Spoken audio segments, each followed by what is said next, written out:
Have you ever wondered what the relationship is between Buddhism, vegetarianism? Well, today we're going to take a look, a tiny little introduction to this topic.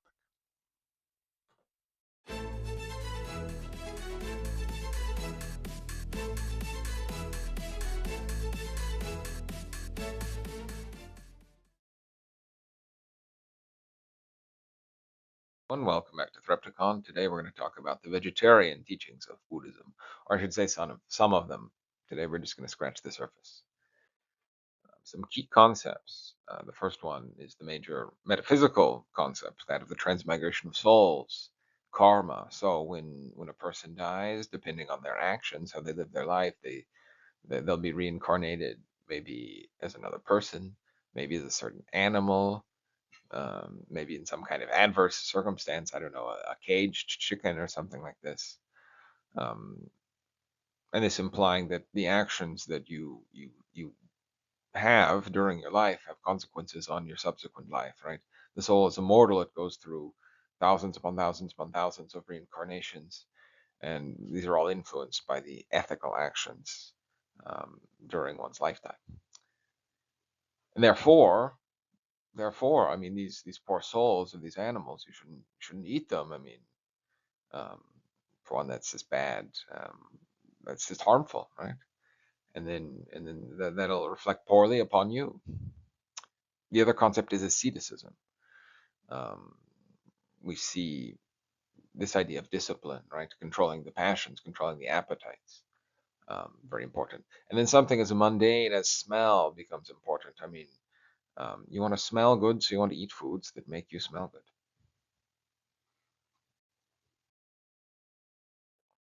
So these sutras are Mahayana sutras. And I've just kind of selected some of the, just a couple quotes here. This page, next page. So here's one here. If you eat meat and chew on bones, you will lose your teeth. If you eat intestines and the meat of dogs and swine, you'll be reborn in an infernal state that is filled with filth. If you eat fish after scraping off their scales, you'll be born in the hell of sword forests. So here we have that idea of karmic cause and effect, right? You eat meat and you eat these bones, you'll be punished by losing your teeth. Intestines, you eat intestines and these filthy things covered in feces, you'll be reborn in this kind of, who knows, in some kind of stall or barn or factory farm filled with filled with feces. And if you eat fish, you scrape off, you take a knife and you scrape off their scales. You'll live in a forest of swords. I think that's a beautiful image there, a sword forest. And this is saying essentially the same thing here. Sort of similar afterlife punishment. Those whose actions are evil are the ones who will feel the hell of great heat, experiencing therein the fruits of their wickedness. It is there that they will boil for hundreds of thousands of years because of their willful harm. Their own evil actions have thus become their enemies.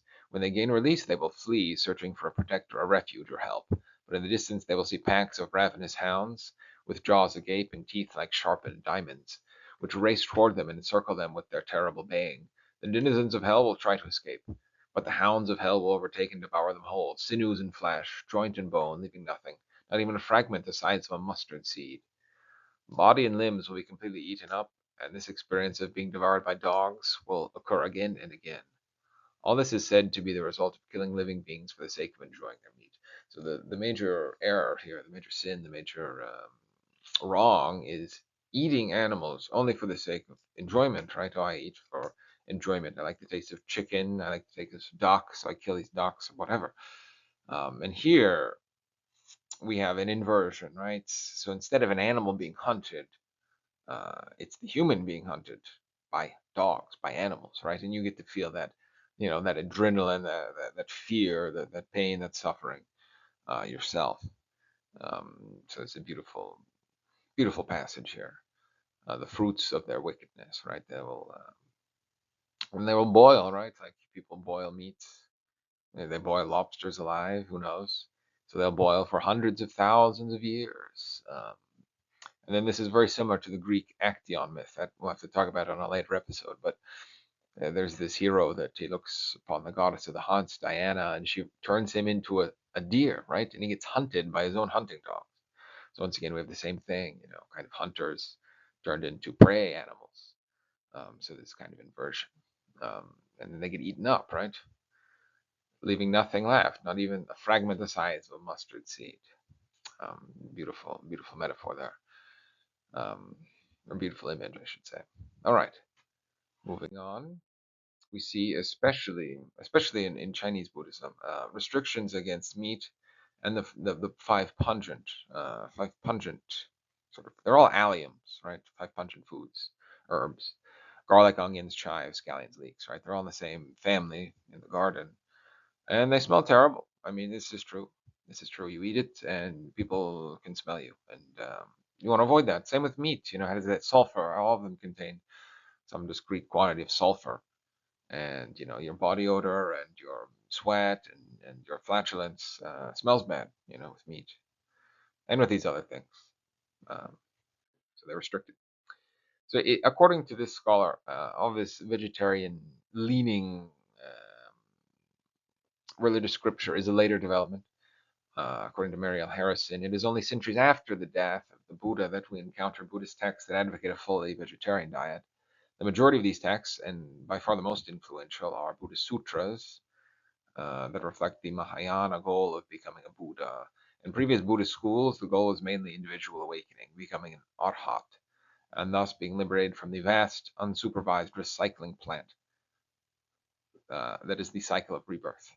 But Mahayana texts give more prominence to pursuing the bodhisattva path, the path that eventually leads one to Buddhahood. These texts urge practitioners to go beyond their own individual awakening and take up the long, innumerable lifetimes long path towards becoming a Buddha.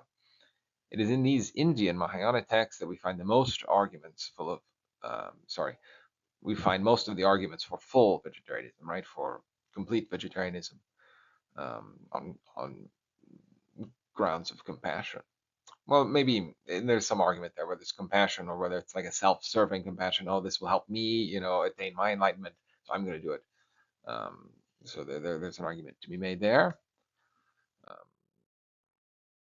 so especially in Chinese Buddhism, and in the Chinese language, the word for vegetarian is this word here with this character su, which means simple, means simplicity, right? So one eats simply. That means vegetarian.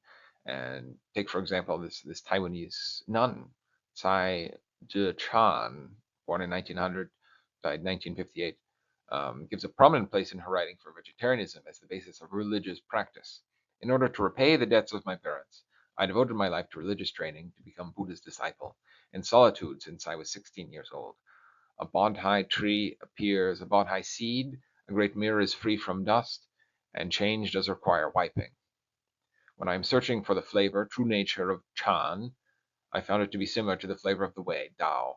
After vegetable roots are consumed, to lead a simple vegetarian life, you'll be able to uncover the roots of wisdom.